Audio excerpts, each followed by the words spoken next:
ដៅកកកសែតចិនទំលាយថាគ្រួសារតារាស្រីគីមសេរ៉ុន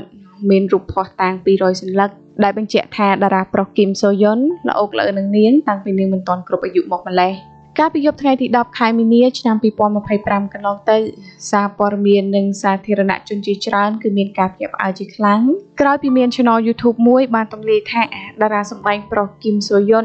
និងតារាសម្ដែងស្រីគីមសេរ៉ុនគឺមានទំនាក់ទំនងស្នេហាជាមួយគ្នាអស់រយៈពេល6ឆ្នាំពលគឺតាំងពីតារាស្រីគីមសេរ៉ុនគឺនៅអាយុ15ឆ្នាំមកម្លេះអ្នកដែលបានចេញមកអះអាងពីរឿងនេះគឺបានលើកឡើងថាខ្លួនគឺជាម្ដាយមីងរបស់តារាស្រីគីមសេរ៉ុនដោយរូបគាត់គឺបានទម្លាយពីរឿងទាំងអស់នេះនៅលើ Channel YouTube មួយដែលមានឈ្មោះថា Garo Zero Institute យ៉ាងណាមិញក្រោយពីការទម្លាយពីទំនាក់ទំនងឬក៏ការប៉ះពាល់រាងកាយក្មេងស្រីមិនទាន់គ្រប់អាយុនេះខាងតារាប្រុសគីមសូយុនក៏បានចេញមុខមកបដិសេធរួមទាំងមានចំណាត់ការទៅតាមផ្លូវច្បាប់ផងដែរដែលឡែកក្រោយការចេញប្រកាសបដិសេធពីភាគីខាងតារាសម្ដែងប្រុសគីមសូយុន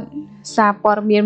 163ដែលជាសារព័ត៌មានរបស់ប្រទេសចិនបានកំពុងធ្វើមានការផ្ទុះការវែកញែកកាន់តែក្តៅគគុកក្រោយពីពួកគេបានទម្លាយថាក្រុមគ្រួសាររបស់តារាស្រីគីមសូរុនគឺមានភស្តុតាង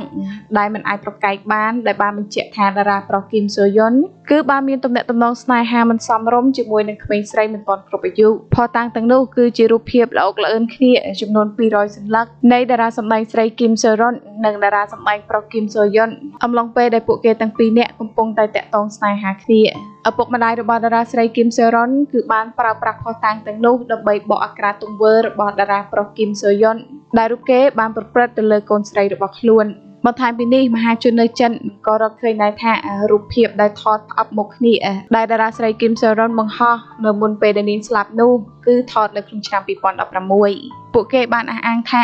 ដោយផ្អែកទៅលើស្ទីលម៉ូដសក់និងអាវរបស់តារាប្រុសគីមសូយុនថត selfie ជាមួយនឹងទូរស័ព្ទ brand ZUK នៅក្នុងឆ្នាំ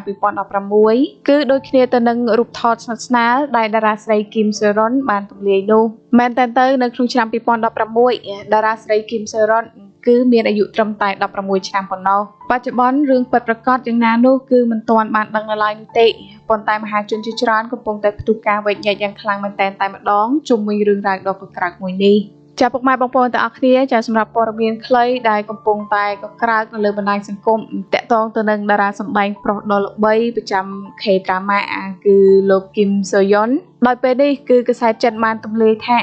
គ្រួសាររបស់តារាស្រីគីមសូរុនគឺមានភស្តុតាងចំនួន200សន្លឹកឯណោះដែលបញ្ជាក់ថាតារាសម្ដែងប្រុសរបស់កូរ៉េដ៏ល្បីគីមសូយុនគឺបានល្អោកល្អឿនជាមួយនឹងតារាស្រីគីមសូរុនតាំងតែពីនាងមិនទាន់គ្រប់អាយុមកម្លេះដែលរឿងរ៉ាវមួយនេះគឺកំពុងតែក្តៅគគុកនៅលើបណ្ដាញសង្គមតែម្ដងហើយសម្រាប់រឿងរ៉ាវមួយនេះទៅមុខនឹងទៅជាយ៉ាងណាបន្តទៀតនោះគឺមានតែរងចាំតាមដានទស្សនាជាបន្តថាតើរឿងនេះគឺជារឿងពិតឬក៏យ៉ាងណាគឺយើងមានតែរងចាំតាមដានទស្សនាជាបន្តទៀតតែប៉ុណ្ណោះនេះខ្ញុំសូមអរគុណពុកម៉ែបងប្អូនទាំងអស់គ្នាដែលបានចំណាយពេលវេលាដ៏មានតម្លៃតាមដានស្ដាប់ក៏ដូចជាទស្សនានៅរាល់ព័ត៌មានទាំងអស់ដែលចេញពី Channel របស់នាងខ្ញុំហើយជាចុងក្រោយនេះផងដែរនាងខ្ញុំសូមជូនពរពុកម៉ែបងប្អូនទាំងអស់គ្នាឲ្យមានសុខភាពល្អក៏ដូចជាធ្វើដំណើរទៅទីជិតទីឆ្ងាយប្រកបដោយសុខសុវត្ថិភាពជានិច្ចសូមអរគុណនិងសូមជម្រាបលា